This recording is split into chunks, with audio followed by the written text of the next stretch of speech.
రేవంత్ రెడ్డి లాంటి ఒక వ్యక్తిని కూడా ఈ తెలంగాణ రాష్ట్రానికి ముఖ్యమంత్రి చేసిండ్రు కాబట్టి ఇవాళ కాంగ్రెస్ పార్టీ తెలంగాణకు విలన్గా మారిపోయింది.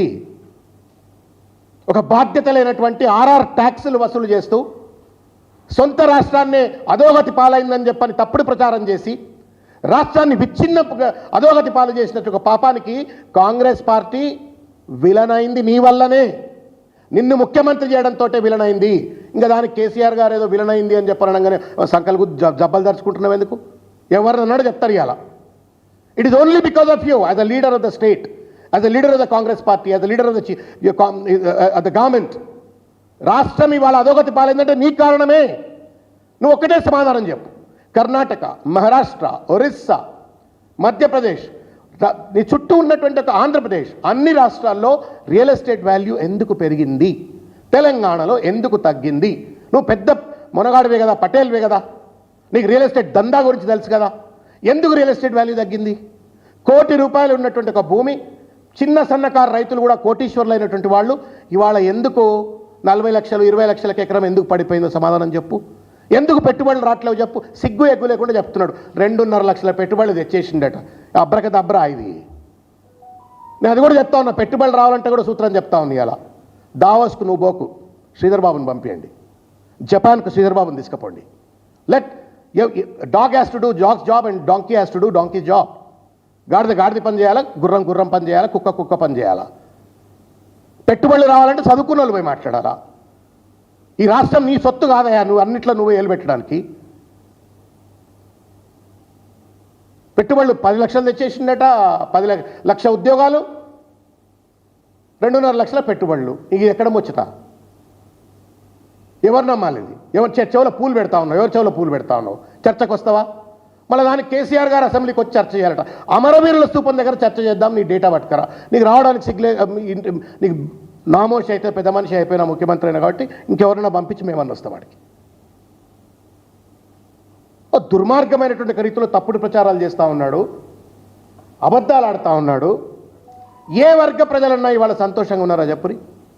వృద్ధులు ₹4,000 ఎప్పుడు వస్తాయని ఎదురు చూస్తున్నారు. మహిళలు ₹2,500 ఎప్పుడు వస్తాయని ఎదురు చూస్తున్నారు. రైతులు ₹15,000 ఎప్పుడు వస్తుందని చూస్తున్నారు. రైతులు రుణమాఫీ ఎప్పుడైతుందని చూస్తున్నారు. రైతులు రైతు బీమా ఎప్పుడు వస్తాయని ఎదురు చూస్తున్నారు. నిరుద్యోగులు ₹4,000 ఎప్పుడు వస్తాయని ఎదురు చూస్తున్నారు. నిరుద్యోగులు ₹4,000 ఉద్యోగాలు ఎప్పుడు వస్తాయని చూస్తున్నారు. గ్రూప్ 1 పరీక్ష చక్కగా కండక్ట్ చేయకపోతే ఇవాళ హైకోర్టులో దుమ్ము దులిపింది కోర్టు. ఇవాళ పరీక్ష సరిగ్గా నిర్వహించలేని సన్నాసులు ఎందుకు అని చెప్పని ఇలా జీవో 29 బాధితులు, గ్రూప్ 1 ఎవాల్యుయేషన్ బాధితులు, జీవో 46 బాధితులు కోర్టుల చుట్టూ తిరుగుతూ ఉన్నారు. ఇవాళ ఏ పరీక్ష సరిగ్గా నిర్వహించలేకపోతా ఉన్నావు? కీలకమైన శాఖలని నీ కింద పెట్టుకొని నువ్వు రివ్యూలు చేయవు. నీకు రివ్యూ చేసే టైం లేదు. రియల్ ఎస్టేట్ దందాలకు ఆర్ఆర్ ట్యాక్స్కే టైం ఉంటుంది తప్ప నీకు రివ్యూ టైం లేదు. మళ్ళీ ఇవన్నీ అడిగితే కేసీఆర్ గారు విషంగా, పాపం కేసీఆర్ గారు ఎంత దార్శనికుడో, ధర్మాత్ముడు.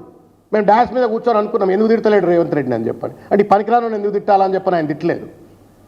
తిట్టకపోతే కూడా ఏమంటున్నాడు ఇంకా సిగ్గుతప్పి, నా పేరు తీయడానికి కేసీఆర్కు భయము అని చెప్పని మాట్లాడుతున్నాడు.